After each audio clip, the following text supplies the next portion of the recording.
ঘন্টা করে আলহামদুলিল্লাহ। পুরো আর মাগরিবের পর মাঝে, মাঝে।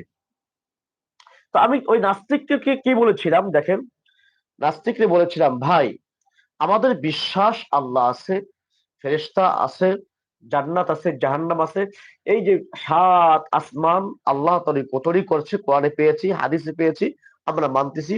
রাসূল বলছে নামাজ পড়তে, নামাজ পড়তেছি, আল্লাহর হুকুম আহকাম পালন করতেছি।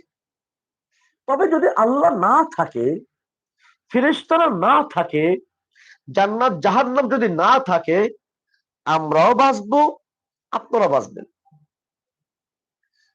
আর যদি আর যদি এই কবরের সাথে থেকে থাকে, আল্লাহ থেকে থাকে, জান্নাত জাহান্নাম থেকে থাকে, হয়তো আমরা বাঁচবো, আপনারা তখন ধরা খাবে।